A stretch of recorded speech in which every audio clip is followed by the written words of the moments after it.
ইসলাম আসছে 1400 বছর আগে, তার আগে ইসলাম ছিল। হিন্দু ধর্ম আসছে 55,000 বছর আগে, এর আগে কোনো ধর্ম ছিল না। এই ধরনের আলেম ওলামাদের মুখে জুতোর বাড়ি মারা উচিত। আসসালামু আলাইকুম রাহমাতুল্লাহি ওয়া বারাকাতুহু। সুপ্রিয় দর্শক মণ্ডলী, কেমন আছেন সবাই? আশা করছি সবাই ভালো আছেন। আলহামদুলিল্লাহ, আমি আলহামদুলিল্লাহ, আল্লাহ পাকের অশেষ রহমত এবং আপনাদের এখন তো দোয়াই খুবই ভালো আছে। সো বন্ধুরা, আজকে বেসিক্যালি যে ব্যাপারটা নিয়ে আলোচনা করব অত্যন্ত গুরুত্বপূর্ণ এবং তাৎপর্যপূর্ণ আলোচনা। যে আলোচনাটা অনেক সময় অনেক ক্ষেত্রে আপনারা সম্মুখীন হন এবং এই বিষয়ে সঠিক তথ্য আপনাদের জানা নেই বা হয়তো আপনারা বুঝতে পারেননি, যার ফলে অনেক ক্ষেত্রে অনেক সময় আমরা বিপদের মধ্যে পড়ে যাই।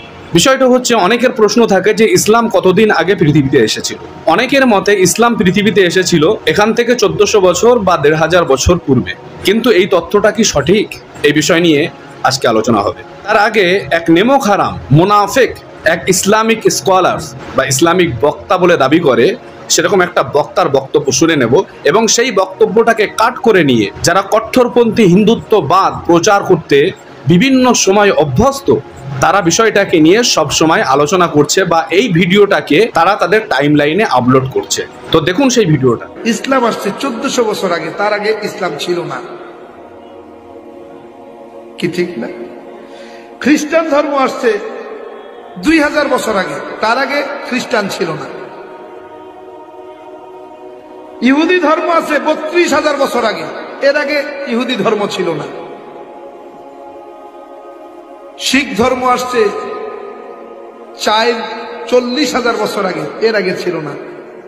জৈন ধর্ম আসছে 42,000 বছর আগে, এর আগে ছিল না। কিন্তু হিন্দু ধর্ম আসছে 55,000 বছর আগে, এর আগে কোনো ধর্ম ছিল না। এই হলো হুজুরের বক্তব্য। আর এই বক্তব্য শোনার সাথে সাথে পাবলিক নারায়ে তাকবীর আল্লাহু আকবার দেওয়া শুরু করেছে এবং কট্টরপন্থী হিন্দুত্ববাদ যারা, তাদের প্রচার করতে আরো সুবিধা হয়েছে। তো আসুন এবারে আমরা ক্লিয়ার কাট জেনে নেই। আপনারা যদি একটা মক্তবের বাচ্চাকে জিজ্ঞাসা করেন যে পৃথিবীর প্রথম মানুষ কে, তাহলে তার একটাই উত্তর আসবে যে পৃথিবীর প্রথম মানুষ হলো হযরত আদম আলাইহিস সালাম। তিনি একজন ইসলাম ধর্ম অবলম্বী মানুষ ছিলেন এবং আল্লাহ পাক রব্বুল আলামিনের প্রেরিত একজন পয়গম্বর ছিলেন। এবং পৃথিবীর দ্বিতীয় মানুষ হলো হযরত হাওয়া আলাইহিস সালাম, যিনি ছিলেন হযরত আদম আলাইহিস সালামের স্ত্রী। তো তারপর থেকে পৃথিবীর জমিনে আল্লাহ পাক রব্বুল আলামিন এই পৃথিবীকে আবাদ করেছেন। এটাই হলো ইসলামের ইতিহাস। কিন্তু কম পড়ুয়া নেমক হারাম মুনাফিক এই ধরনের মৌলভী যারা মাথায় টুপি দিয়ে সমাজের মানুষকে বিভ্রান্ত করছে এবং তাদের বিভ্রান্তকর বক্তব্যগুলোকে নিয়ে যারা কট্টরপন্থী হিন্দুত্ববাদ যাদের প্রচার করতে সুবিধা হচ্ছে, এই ধরনের আলেম ওলামাদের মুখে জুতোর বাড়ি মারা উচিত। ইসলাম কথার অর্থটুকু জানে না।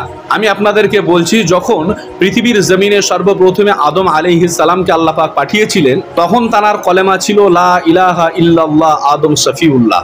এইভাবে করে যুগের পর যুগ আল্লাহ পাক রব্বুল আলামিন বিভিন্ন নবী রসুলদেরকে পাঠিয়েছেন, পয়গম্বরদেরকে পাঠিয়েছেন এবং এক একটা সময়ে এক এক রকম ভাবে আল্লাহ পাক রব্বুল আলামিন সেই সমস্ত নবী আলাইহিমুস সালাম গণেদের নামের সঙ্গে কলেমা শরীফটাকে যুক্ত করেছেন।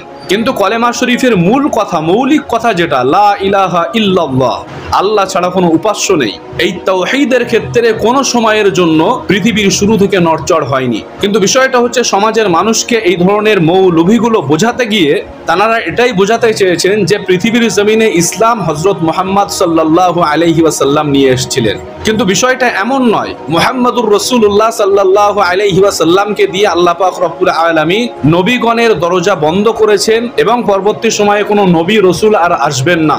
নবী মুহাম্মদুর রাসূলুল্লাহ সাল্লাল্লাহু আলাইহি ওয়াসাল্লামকে দিয়ে আল্লাহ পাক রব্বুল আলামিন রিসালাত খতম করেছেন। অতএব ইসলাম পৃথিবীর শুরু থেকে ছিল। যেদিন পৃথিবীতে কোনো মানুষ ছিল না, তখনও আল্লাহ পাক রব্বুল আলামিন পৃথিবীকে সুসজ্জিত করেছিলেন এবং আদম আলাইহিস সালামকে জান্নাত থেকে দুনিয়াতে প্রেরণ করে তিনি দুনিয়াকে আবাদ করেছেন। এবার যুগের পর যুগ নবী পরিবর্তন হয়েছে, তবে তাওহীদ লা ইলাহা ইল্লাল্লাহ ইসলামের মূল মন্ত্র, এটা কখনোই কোনো দিনের জন্য পাল্টে যায়নি। পাল্টেছে শুধুমাত্র পয়গম্বর আলাইহিমুস সালাম গণেদের আগমনকে কেন্দ্র করে সেই সমস্ত পয়গম্বর আলাইহিমুস সালাম গণের নামকে সংযুক্ত করেছেন। তো যে বা যারা এখনো পর্যন্ত চিন্তা ভাবনায় আছেন যে ইসলাম এসেছিল 1500 বছর পূর্বে, আপনারা ভুল ভাবছেন। 1500 বছর পূর্বে আল্লাহ পাক রব্বুল আলামিন মুহাম্মদুর রাসূলুল্লাহ সাল্লাল্লাহু আলাইহি ওয়াসাল্লামকে দিয়ে রিসালাত খতম করেছেন। কিন্তু রিসালাত শুরু করেছিলেন হযরত আদম আলাইহিস সালাম থেকে। অতএব আদম আলাইহিস সালাম হলেন পৃথিবীর সর্বপ্রথম মানুষ। আশা করছি আপনারা সকলে বুঝতে পেরেছেন। ভিডিওটা ভালো লাগলে অবশ্যই একটা লাইক করে আপনার পরিবার পরিজনদের কাছে শেয়ার করে দিন। আর যারা এই ধরনের প্রশ্ন করেন অবশ্যই তাদের কাছে শেয়ার করে দিন।